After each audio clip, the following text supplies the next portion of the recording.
what's going on, pilots? Warren here with Banana Hobby. Today we are unboxing the new Xfly-model T7A. This model has a 80mm EDF with 100 amp ESC. This is the plug-and-play version, so all the retracts and the servos are all pre-installed for you at the factory. Very minimal build time for this model, probably looking at about 15 minutes with the included hardware and instructions. So let's go ahead and get this unboxing started. Alright guys, let's go ahead and get started. I've already went ahead and removed the tape out of the packaging just to kind of speed things up a little bit. But just a quick look to show you guys how it is packaged from the factory. Pretty much every single component is in its little cubby, so they shouldn't move around during shipping.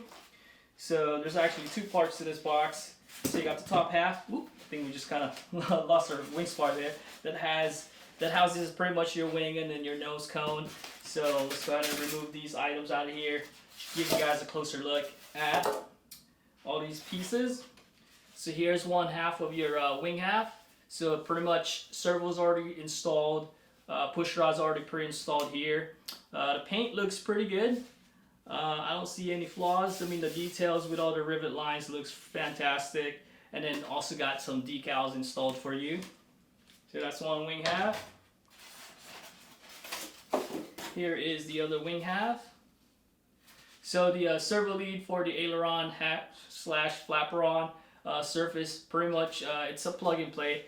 You pretty much basically slide this to the fuselage and kind of guide the lead so that you don't damage it when you're installing it. And you've got two of the M3 screws that goes in there to hold it in place.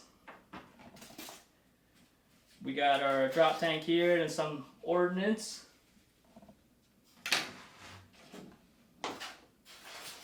We've got our nose cone, and that is also magnetic, so you can easily pop that in place when you get to the field. And then for transport, you go ahead and remove it so you don't damage the jet.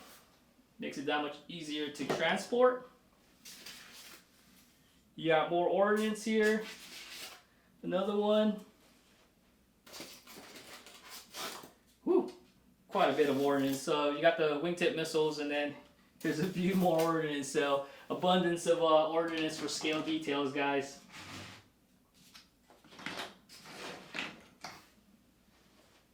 Alright, what we got here? Ooh, that paint job on that fuselage looks great. We're going to save that for last. So here's one of your vertical stabilizers. You got dual vertical stabilizers. The servos and the push rods are already pre-installed for you. The paint and finish looks fantastic. Again, with the rivet lines and the decals applied. This jet's looking a lot cooler than I thought. Especially just seeing the pictures and the videos online. But now I'm getting the opportunity to actually see it in person, and actually the detail and the design well thought of at the factory. Here is the horizontal stabilizer. Paint looks great, and it's got, you can almost see it through the lighting that there's a carbon tube that goes along in there on the leading edge, looks like it, of the horizontal staff for added rigidity to the control surfaces.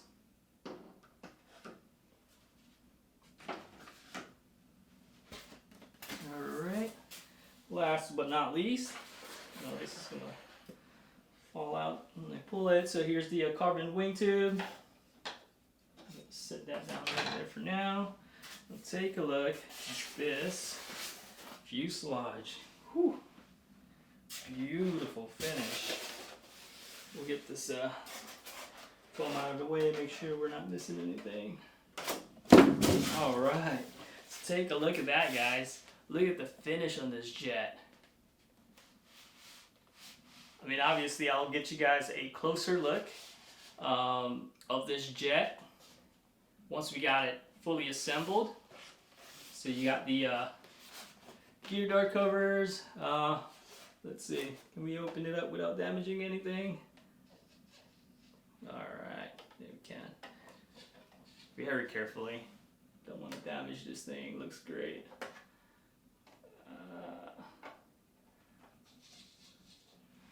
Alright, painted landing gears. Take a look at that, guys. A super scale detail on that landing gear, and it's even got landing gear lights in there installed for you.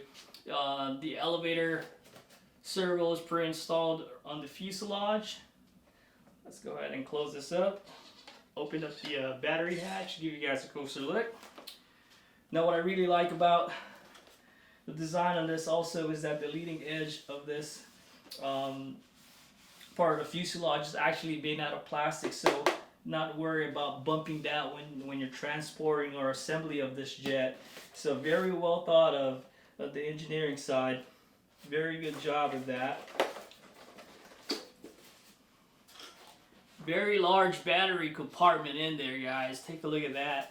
Plenty of room for that 6S 4000 to 5000 milliamp. You might even be able to get away with a 6000 in here. I know Jeremy and Ralph flies this with the 5600 Gens Ace pack, so it shouldn't be any issues with a 6000 milliamp pack.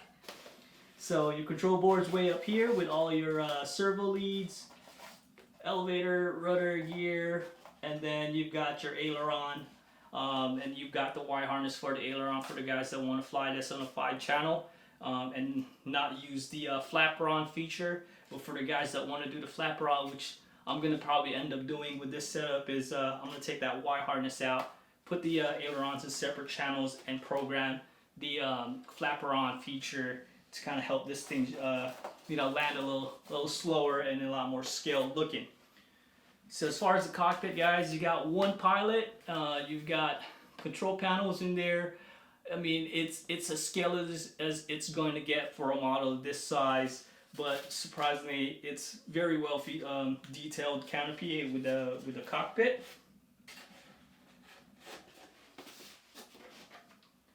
And then if you wanted to access your EDF, 2 screws back here and you'll get to that 80mm EDF, and then the ESC is also mounted inside that inlet, so optimizing your cooling on these EDF, especially on summer hot days. So that's pretty much it for the unboxing, guys. I'm gonna go ahead and get started on the assembly of this jet, and then I'll see you guys in a little bit, and then also see you guys on the maiden flight of this Xfly-model 80mm T7A Redhawk. Alright, guys, so here we are with the assembly of the T7A.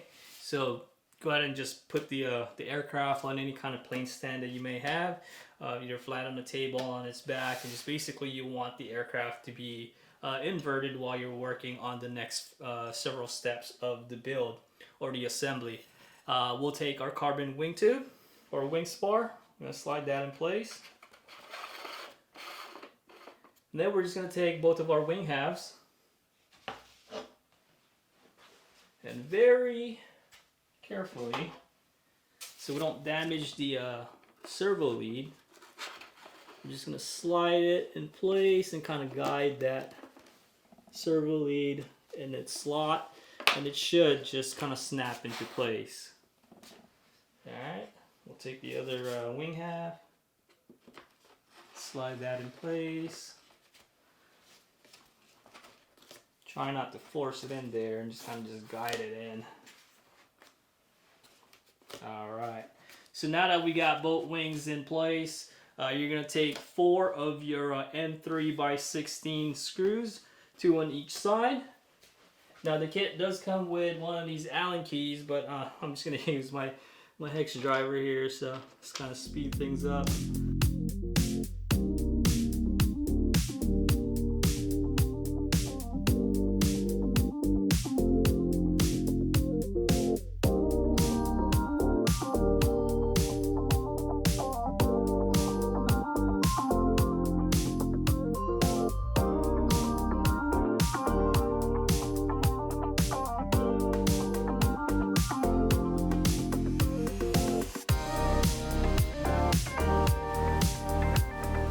Alright guys, so we're going to go ahead and install the horizontal stabilizers.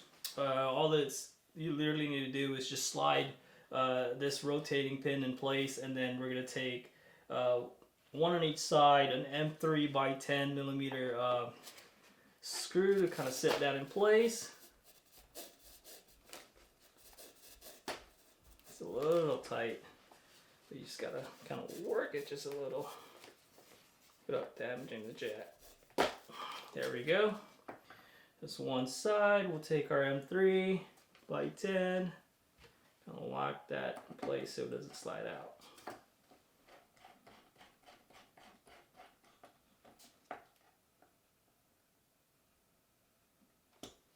Give it a quick little tug, just make sure that it's set. And we're good to go on this side. So all we just need to do is slide this end and we'll be all set. There we go. Again, take our M3 and lock that screw in. So the stab shouldn't come out. Alright, we'll give it a little tug and she's good to go. Alright, so the next step is installing the control linkages. And according to the manual, go back to what it says. Pretty sure it says to put it on the second to the last hole on the servo arm. So we're going to go ahead and do that.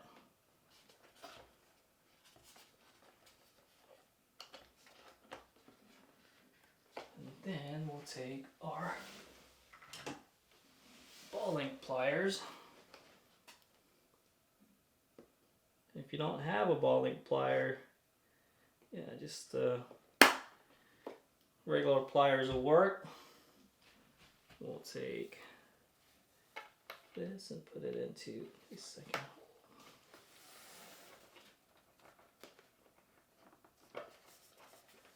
A little tricky at this angle, but I think we got it. Now I'll just install that in place just like that for now, and then I'll worry about it once I get the servo zeroed in. We're literally just trying to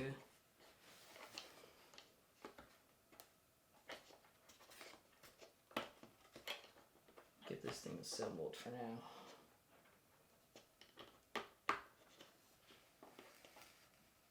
And then we'll talk about the neutral position of these stabs.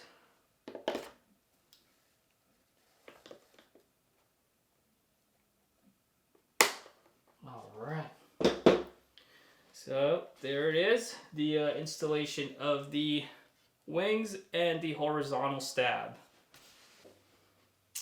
Alright guys, so just a couple more items to put on and install in this jet and be ready to go. So next up is going to be the vertical stabilizers. They're both just pretty much going to snap in place, and the servo lead is just going to pretty much pop into that slot right there, and then that'll connect the servo leads to the rudder servos.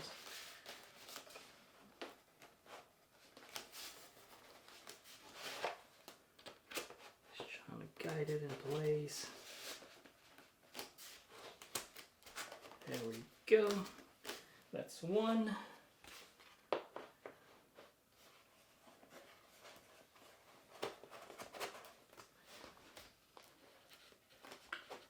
And that's two. All right, so the next thing that we're going to do is take two more of our M3 screws. One's going to go on this side, and then obviously on the other opposite end. And then right underneath, we're going to add two more to the bottom, and that'll lock the rudder in place.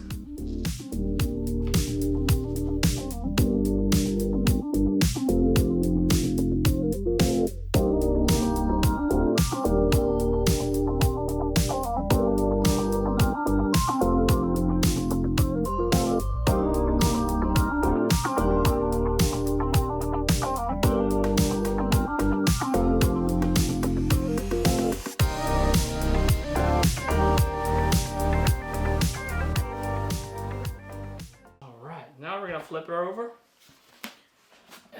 and install the bottom two screws. Should be located right here and right here, just aft of the elevator servos.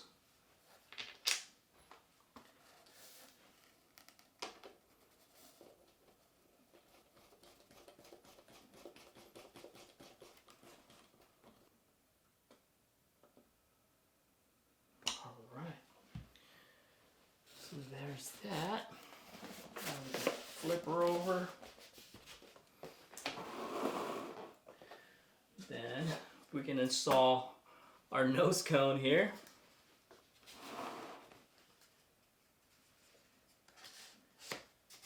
So if you guys are wondering which side is up, if you take a look at the inside of the nose cone, there's actually a little flat spot right here, so you can't install this the wrong way.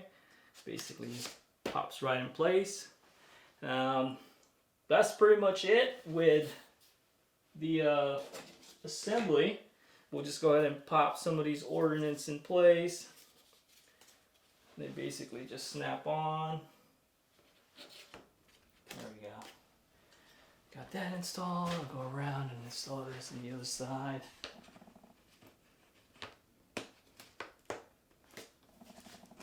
There it is.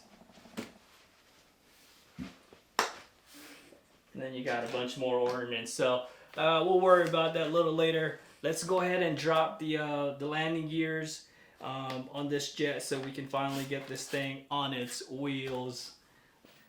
Well, there you have it, guys, the complete build of the new Xfly-model T7A 80mm Red Hawk by Banana Hobby. First impression of this jet, I am mind blown at how well this jet is actually designed and very well thought of, from the paint to the scheme to the very detailed panels of this jet, the scale cockpit, and also the retracts. Awesome. You guys have to take a look at that. So let's go ahead and flip this jet over and let you guys see the scale retracts on this jet.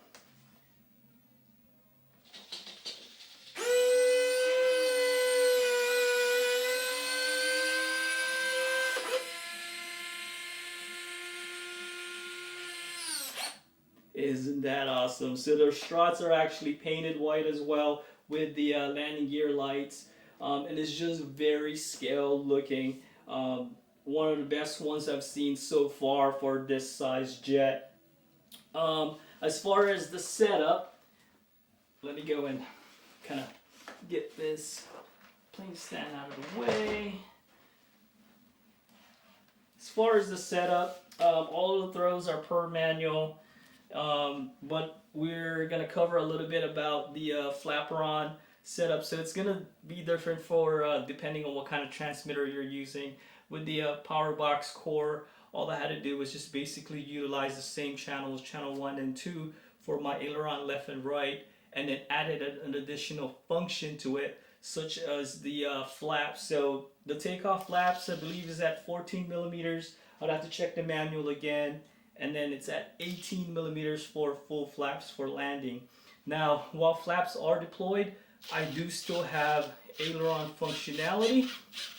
So for those of you that wants to explore this this feature, you can go ahead and do so, and just kind of refer to your owner's manual in your transmitter. Now, as far as the rates, they're all per manual. The rudder is a little bit less. I think it's only like 4 millimeters on low, and then 6 on high, which actually added a third rate. So I believe that lower deflection on the rudder, because it's on a Y harness with a no steering, that'll make for a much smoother takeoff roll, and you're not going to be squirmy on your takeoff. As far as CG, like with any Xfly model, what I really like about it, it's pretty much on the inboard of the wing pylon. Right in front of it, there's a little sticker that says CG on it. And I love that about these Xfly models, because you can just pretty much set your finger there and get a quick CG, and you're off for your maiden flight. So we are using the Gens A6S 5600 milliamp LiPo. And if you guys could see inside the battery compartment, let me just turn the jet around. We won't drop it. Plenty of room for that 6S 5600. Again, if you want to explore and drop a 6000 in here, you shouldn't have any issues whatsoever. So that's it pretty much for the unboxing, the setup, and build of or assembly of the T7A. I'll see you guys on the runway for the maiden flight.